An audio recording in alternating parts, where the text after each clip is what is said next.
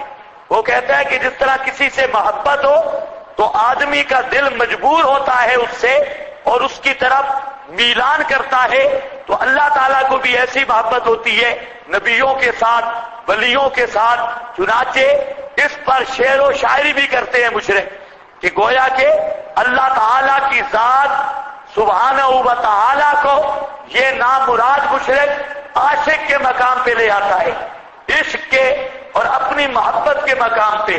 لیکن یاد رکھ لو، خدا کے لیے میلان قلب والا معنی یا خدا کے لیے عشق والا معنی ثابت کرنا یہ صریح کفر ہے، اور اس کے کفر میں کسی ایک عالم کا اختلاف بھی نہیں، سارے علماء کا اجماع ہے۔ پکا کافر ہے جو اس طرح کے اشعار کہے جس میں یہ پتہ چلے کہ اللہ مجبور ہو گیا اور اللہ عاشق ہے، نبی معشوق ہے، اللہ کا دل میلان کرتا ہے، مجبوری ہے۔ تو اس طرح کے اشعار پڑھنے والے جو اکثر آپ کے نعت خور پڑھتے ہیں تو یہ اکثر سے نادکا کا گروہ ہے، صرف وہ نہیں جو سر مارتے ہیں سبحان اللہ، کیونکہ ضابطہ ہے الرضا بالکفر کفر، الرضا بالکفر کفر، جیسے کفر کرنا کفر ہے اسی طرح کفر پہ راضی ہونا بھی کفر ہے۔ تو پھر کیا معنی ہے ان اللہ یحب؟ تمام مفسرین کہتے ہیں کہ محبت الہی کا معنی ہے اصابہ، جزائے اعمال۔ کیا مطلب ہے؟ ان اللہ یصیب المحسنین، ان اللہ یحب المحسنین، ان اللہ یصیب المحسنین، بے شک اللہ ثواب دیتا ہے دل سے نیکی کرنے والوں کو۔ جہاں پر بھی حب کی نسبت اللہ کی طرف ہے تو مراد وہاں پر ثواب ہے۔ ان کنتم تحبون اللہ فاتبعونی یحببکم اللہ یصیبکم اللہ، اللہ تمہیں ثواب دے گا۔ اور بھی جہاں پر بھی اللہ بندے سے محبت کرتا ہے تو اس محبت کا مطلب ہے اللہ اس کو ثواب دیتا ہے، اور ثواب دینے کا مطلب اللہ اس کی سعی اور عمل کو قبول کرتا ہے، یہ مطلب قبول کر کے اس پر جزا دیتا ہے۔ تو حب کا لفظ ذرا خیال کرنا ہے، ان اللہ یحب المحسنین فاتم الحج والعمرہ، اوپر آ گیا جی جہاد کا حکم بھی اور ساتھ ساتھ انفاق کا حکم بھی۔ اب ذکر ہو رہا ہے اتم الحج، امر مسئلے کا بیان۔ پہلے امر مسئلے آیا روزہ، آیا کہ نہیں آیا؟ کیا مصیبت ہے آپ کی، خواہ تکرار کرواتے ہو۔ اتم الحج والعمرہ، پورا کرو حج اور عمرہ کو للہ، اللہ کے لیے، للہ اللہ کے لیے۔ اب دیکھتے ہو قاتلوا فی سبیل اللہ، انفقوا فی سبیل اللہ، اتم الحج والعمرہ للہ۔ کوئی سمجھ رہی یہ بات؟ اتم الحج والعمرہ للہ۔ اسلام میں ساری چیزیں للہ ہیں، لغیر اللہ کوئی چیز بھی نہیں۔ اسی سب مضمون کو قرآن نے اکٹھا کیا، ان صلاتی و نسکی و محیای و مماتی للہ رب العالمین۔ تو یہ جتنی چیزیں ہیں، جہاد بھی ہے للہ، انفاق بھی ہے للہ، حج بھی ہے للہ، اور نماز بھی ہے للہ، اور درمیان میں کسی اور کا کوئی حصہ نہیں۔ اتم الحج والعمرہ للہ، پورا کرو حج کو اور عمرہ کو للہ، اللہ کے لیے۔ جہاں مفسرین نے بات کی کہ للہ کا لفظ کیوں خاص طور پہ لایا؟ حج ہوتی اللہ کے لیے، عمرہ ہوتے ہی اللہ کے لیے، تو فرماتے ہیں دو خرابیوں کا علاج ہے۔ ایک تو یہ ہے کہ بہت سارے حاجی، آگے حاجیوں کی قسمیں آ رہی ہیں، بہت سارے حاجی حج پہ جاتے ہیں الحاج کہلوانے کے لیے، بہت سارے حاجی حج پہ جاتے ہیں، لیکن وہاں مقصد کیا ہوتا ہے؟ خرید و فروخت اور تجارت، سیر سپاٹا، چلنا پھرنا اور چسکا، یہ ہوتا ہے۔ فرمایا نہیں، للہ حج پہ جاؤ تو نیت خالص ہو اللہ کے لیے۔ ایک نمبر دو، مشرک نے حج والی عبادت بھی غیر اللہ کی، عمرے والی عبادت بھی غیر اللہ کی۔ اب اگر آپ تحقیق کریں، شیعہ جتنے ہیں بے ایمان، یہ خمینی کی قبر کا حج کرتے ہیں، خمینی شیطان کی قبر کا حج کرتے ہیں۔ اور اسی طرح یہ پچھلے دنوں یہ بھی عجیب مسئلہ ہے کہ ایران میں اشاعت التوحید و سنہ جتنی جماعت ہے وہ پاکستان میں نہیں ہے، ایران میں بہت زیادہ تعداد میں اشاعت التوحید ہے، بہت زیادہ۔ اور ایران میں جو شیخ الاسلام ہے اہل سنت کا مولانا عبدالحمید صاحب، وہ اشاعت التوحید کا امیر ہے ایران کا، اور مولانا عبدالغنی جاجروی رحمہ اللہ کا شاگرد ہے، اور وہاں وہ مکمل پڑھا ہے۔ یہ ابھی بعد میں کچھ الیاسی چیلے چانٹے وہاں گئے جہاں پڑھ کر، اصل میں آپ لوگ سست ہیں، یہ لوگ بہت ہوشیار ہیں۔ اب یہ جتنے اتحادی یا باطل ہیں یہ سمجھ چکے ہیں کہ میدان میں کھڑا ہونا ہمارے لیے مشکل ہے۔ انہوں نے اب دوسری تخریب کاری شروع کی، ہر جگہ پہ گئے، چند طالب علم لیے، ان کو 4 روایتیں رٹا کے 2 فتوے، مماتیوں کے پیچھے نماز نہیں ہوتی، اور وہ پھر ہر جگہ پہ فساد بچاتے ہیں۔ لیکن ہمارے ساتھی ان کو کوئی یہ جذبہ نہیں۔ اب انہوں نے چند لڑکے تیار کیے ایران کے، کراچی سے لیے، مدارس سے ادھر پڑھا کے بھیج دیے، جا کے وہاں مسئلہ حیات ممات بیان کرو۔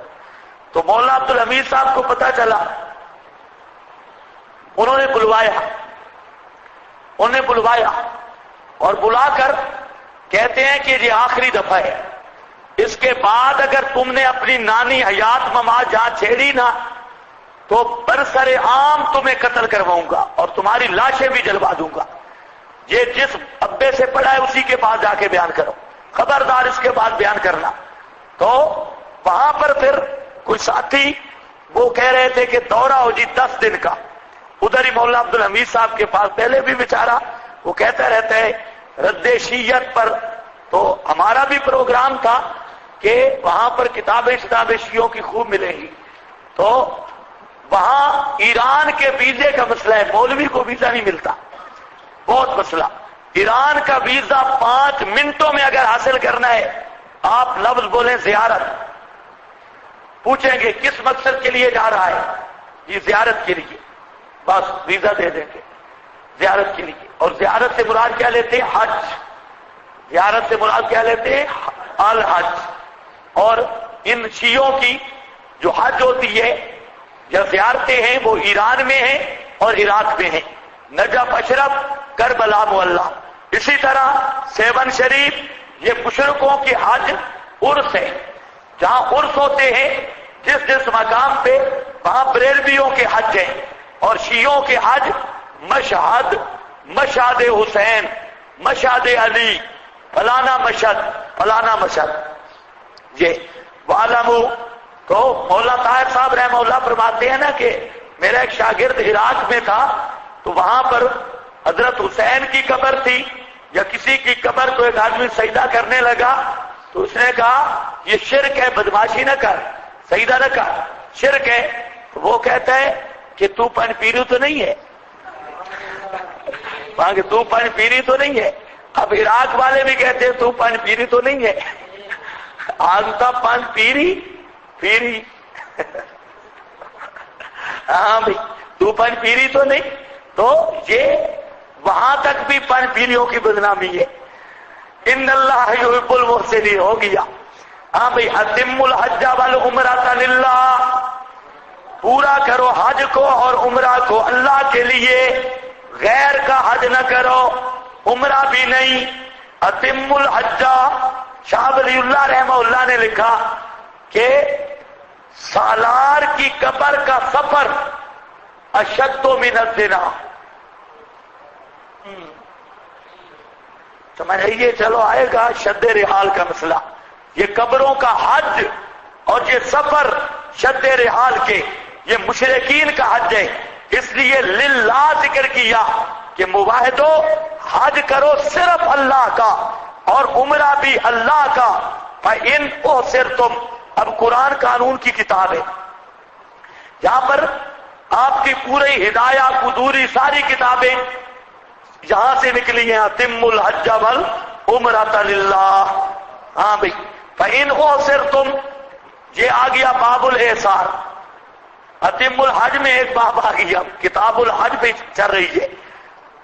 فإن أُحْصِرْتُمْ، اگر تم روک دیے گئے، فَمَسْتَيْسَرَ مِنَ الْحَدْيِ، فَمَسْتَيْسَرَ کیا مطلب؟ فَعَلَيْكُمْ مَسْتَيْسَرَ مِنَ الْحَدْيِ، بس اوپر تمہارے جو آسان ہے. کیا چیز آسان ہے؟ من الحدج، یہ بیان ہے مستیسرا کا، اس کی تفسیر ہے. بلا تالکو رؤوسکم، بس نہ منڈاؤ اپنے سروں کو، حتی یبلغ الحدج محلہ، حتیٰ کہ پہنچ جائے ہدی. ہدی خاص جانور ہے، ہدی نام ہے کعبۃ اللہ کی قربانی والے جانور کا. الحد اسم خاص، یہ خاص نام ہے، اور کعبۃ اللہ کی قربانی کے جانور کا. محلہ، حلال ہونے کو، حلال ہونے کی جگہ کو. فمن کان منکم مریضا، بس جو آدمی ہو تم میں سے مریض ہو، بھی اذن، جب اسے کوئی تکلیف ہو، من راسہ ہی، اس کے سر میں، سر سے، ففدیۃ من صیام او صدقۃ، اور 200 کن تو فدیہ دینا ہے. فعلیہ فدیۃ، علیہا فدیۃ، اس پر فدیہ ہے. من صیام، روزوں سے 3 روزے، اور صدقۃ، یا صدقہ ہے 6 مسکین کو کھانا کھلانا، اور 900 کن یا قربانی ہے اقل درجہ بکری، اوسط درجہ گائے، اعلیٰ درجہ اونٹ.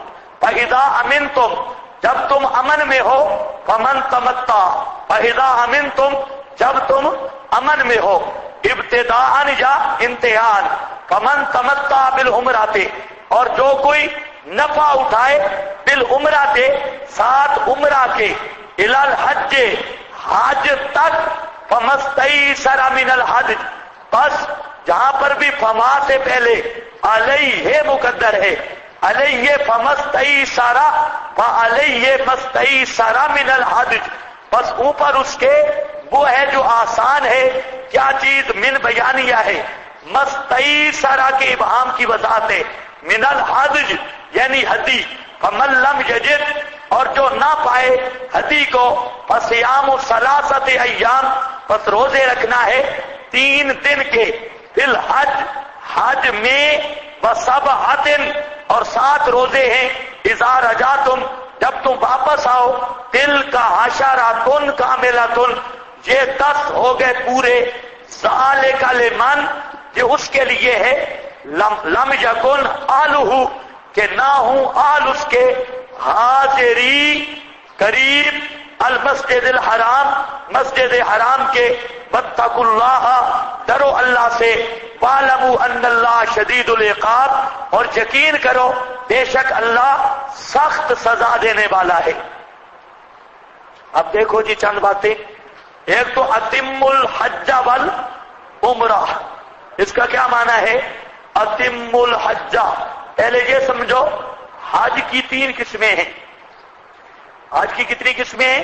3. آپ تو ماشاءاللہ فقہائے کرام تشریف فرمائے، بڑے بڑے مفتی اور بڑے بڑے فقہا، آپ کے سامنے یہ بیان کرنا، سورج کو چراغ دکھانا ہے، چلو ہمارا تکرار ہو جائے گا. حج کی کتنی قسمیں؟ 3. ایک ہے حج افراد، اور ایک ہے حج قران، اور ایک ہے حج تمتع. کتنی قسمیں بن گئی؟ ایک حج افراد کا کیا مطلب؟ حج افراد تو بالکل سیدھی سادی حج ہے، صرف حج کا احرام باندھا، اس سفر میں حج کر لی، چھٹی ہوگی، یہ کیا ہے؟ حج افراد. نمبر 2 حج قران. حج قران یہ ہے، قران کا معنی ہوتا ہے ملانا. حج قران یہ ہے کہ حج اور عمرہ کا کٹھا احرام باندھے گا، اور احرام کے بعد کہے گا اللہم انی ارید الحج والعمرۃ، کہ میں نے حج اور عمرہ کی نیت کی ہے. حج اور عمرہ کا کٹھا احرام ہوگا، پہلے عمرہ کرے گا، اسی احرام میں رہے گا، اور پھر حج کر کے آخر میں احرام کھولے گا. تو سفر بھی ایک، احرام بھی ایک. یہ کیا ہے؟ قران. اور تمتع کیا ہے؟ تمتع میں سفر ایک ہوتا ہے لیکن احرام دو ہوتے ہیں. پہلے احرام عمرے کا باندھتا ہے، عمرہ پورا کر کے پھر حلالی ہو جاتا ہے، اور حلال ہونے کے بعد احرام کھولنے کے بعد ایام حج میں پھر حج کا احرام باندھ کے حج کو پورا کرتا ہے. تو یہ کیا کہتے ہیں؟ حج تمتع. یہ تین قسم ہیں حج کے. اب اس میں علماء نے بحث کی ہے کہ افضل کیا ہے، کون سی قسم افضل ہے. ہماری اس سے کوئی بحث نہیں، کون سی قسم افضل ہے یا نہیں، یہ آپ کی فقہ کی باتیں ہیں. احناف کے نزدیک قران افضل ہے، اس میں مشقت زیادہ ہے. بہرحال یہ وہاں کی باتیں ہیں، یہاں پر نہیں. ہماری بات یہ ہے کہ جہاں اتم الحج والعمرۃ للہ، جہاں حج کی کون سی قسم مذکور ہے یہ بات سمجھنی ہے. حج افراد یا تمتع یا قران. نیچے ایک عبارت لکھی ہے، اس کو دیکھو. اتم الحج والعمرۃ للہ. عام مفسرین اس سے مراد کیا ہے؟ صرف حج اور صرف عمرہ لیتے ہیں. تو کون سی حج بنے گی؟ افراد والی، مفرد بالحج وہ لیتے ہیں. اور آگے آؤ جی، من تمتع. یہ من تمتع اس سے کیا مراد لیتے ہیں؟ قران. تمتع بالعمرۃ الی الحج، اس سے تمتع بعد میں لیا، بعد میں سے کیا لیا؟ قران. حاشیہ بھی دیکھو پھر میں اس کی تفسیر کرتا ہوں. عام مفسرین نے اس جگہ سے مراد صرف حج و عمرہ مراد لیا، اور قران و تمتع کو من تمتع سے نکالا اور اوپر آگے. لیکن علامہ انور شاہ صاحب رحمہ اللہ اس توجیہ کو نہیں مانتے. علامہ انور شاہ صاحب رحمہ اللہ فرماتے ہیں کہ قران جو ہے، بلکہ لکھا ہے جہاں، اس سے مراد قران لیا ہے، اور اگلی آیت میں صرف تمتع مراد لیا ہے. علامہ انور شاہ صاحب نے یہاں جو اتم الحج والعمرۃ للہ، یہاں سے قران مراد لیا، کیونکہ کہتے ہیں الباب لمطلق الجمع. واو کا ضابطہ ہے کہ یہ مطلق جمع کے لیے ہے، ترتیب کے لیے نہیں. تو حج اور قران میں کیا ہوتا ہے؟ حج اور عمرہ کا احرام اکٹھا ہوتا ہے، حج اور عمرہ کا احرام اکٹھا ہوتا ہے. اور واو کا تقاضا قران عدم قران کا نہیں ہے، یہاں اکٹھا بھی ہو سکتا ہے، جدا بھی ہو سکتا ہے. لیکن علامہ صاحب فرماتے ہیں کہ جہاں سے مراد قران ہے. اور اگلی جو آیت ہے من تمتع بالعمرۃ الی الحج، علامہ صاحب فرماتے ہیں، علامہ انور شاہ صاحب، اس سے قران مراد لینا لفظ اس کی حمایت نہیں کرتے، قرآن پاک کے لفظ. کیونکہ آپ ذرا لفظ دیکھیں، وہاں پر ہوتا ہے نا فمن تمتع بالعمرۃ مع الحج، پھر تو بات بن سکتی تھی کہ قران میں دونوں کا احرام ایک ہوتا ہے. لیکن جہاں ہے جو نفع اٹھائے ساتھ عمرہ کے طرف حج کے، طرف حج کے، یعنی عمرہ کے تمتع کی انتہا کیا بنایا؟ الال حج، حج تک، حج تک. تو معلوم ہوتا ہے کہ حج علیحدہ ہے اور عمرہ علیحدہ ہے، ایک احرام نہیں ہے.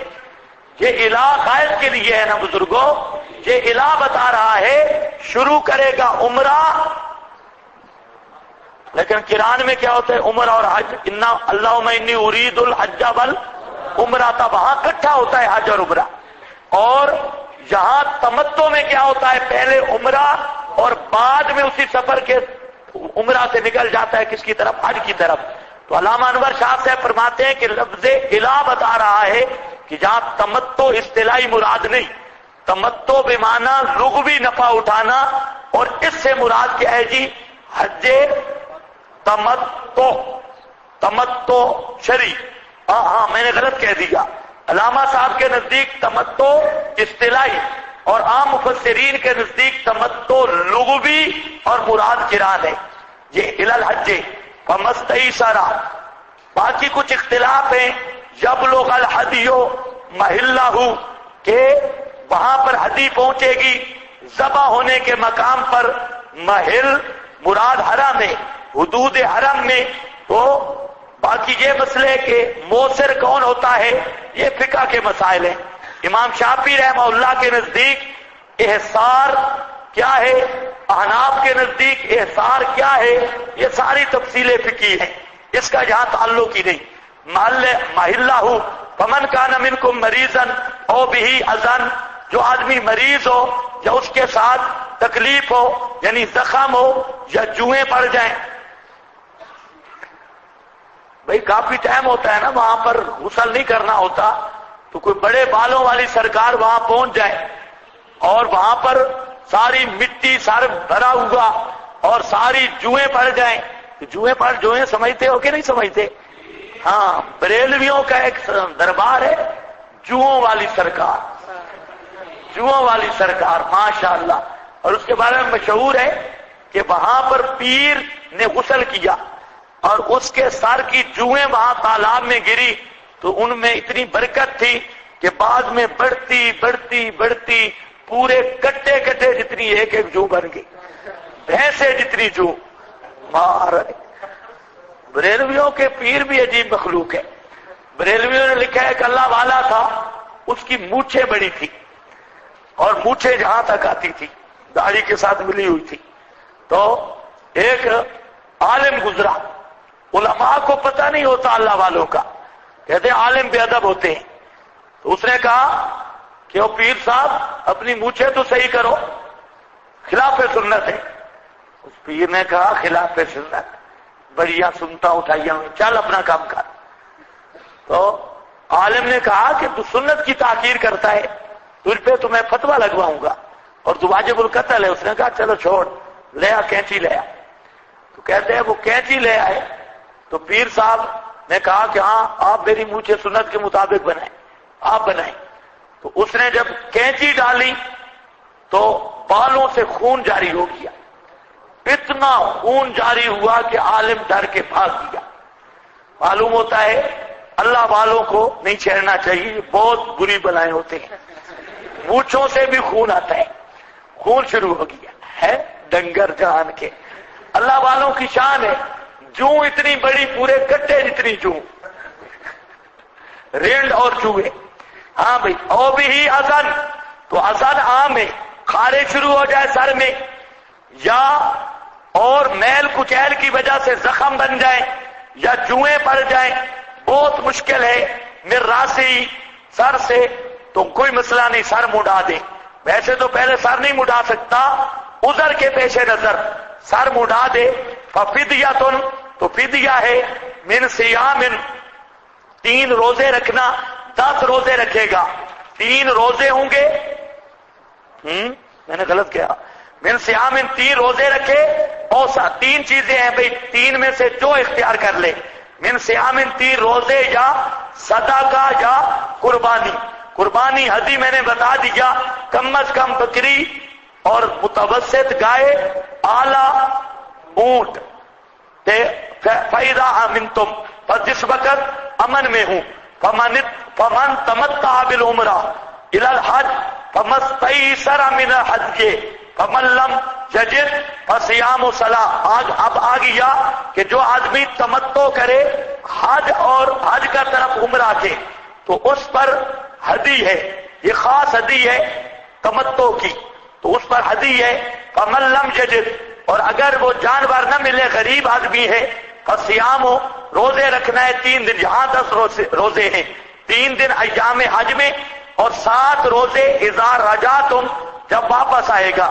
یہاں رجوع سے مراد رجوع مناسک الحج ہے، اس کا یہ مطلب نہیں کہ گھر پاکستان آ جائے، حج سے فارغ ہو کر وہاں مکے میں بھی روزے رکھ سکتا ہے۔ تو فرمایا تلک عشرۃ کاملہ، یہ عشرۃ کاملہ، جہاں پر اشکال ہے عشرۃ عدد ہے، عدد کمی زیادتی کو قبول نہیں کرتا، آگے کاملۃ اس کی تاکید کا تو جہاں توکی کو نہیں بنتا۔ بھائی عشرہ عدد ہے اور عدد کے بارے میں ضابطہ ہے کمی زیادتی کو قبول نہیں کرتا، تو تاکید تو وہاں آتی ہے نا جہاں پر پہلے کوئی احتمال ہو، تو جہاں تاکید پھر کیوں آئی ہے کاملۃ کی، یہ اشکال ہے۔ جواب یہ ہے کہ جہاں ایک شبہ تھا، شبہ یہ تھا کہ اصل میں ہدی دینی ہے جانور، اگر ہدی نہیں ہو سکتا ہے روزے ہدی کا بدلہ نہ بن سکے اور ثواب پورا نہ ملے، روزے ہدی کا بدلہ نہ بن سکے ثواب پورا نہ ملے، اللہ نے لفظ کاملہ کہہ کر بتا دیا اگر قربانی کا جانور ہدی نہیں ملتا تم روزے رکھو تب بھی یہ ثواب کامل ہوگا، ہدی کے برابر ہوگا۔ اس شبہ کے ازالہ کے لیے یہاں پر کاملۃ کی قید لگائی گئی۔ ذالک لمن لم یکن، یہ لمن لم یکن یہ ہدی اس کے لیے ہے۔ ذالک ہمارے نزدیک، احناف کے نزدیک ذالک کا مشار الیہ ہدی ہے۔ امام ابو حنیفہ رحمہ اللہ ذالک کا مشار الیہ بناتے ہیں ہدی، یہ ہدی کا جانور لمن یہ اس کے لیے ہے لم یکن آلہ حاضر المسجد الحرام کہ نہیں تھے آل اس کے مسجد حرام کے پاس۔ مراد کیا ہے؟ یعنی مکی نہیں ہے، آفاقی ہے۔ مکی کے لیے تمتع جائز ہی نہیں، مکی حج کرے گا اور وہاں حج کے ایام میں عمرہ نہیں کرے گا، لیکن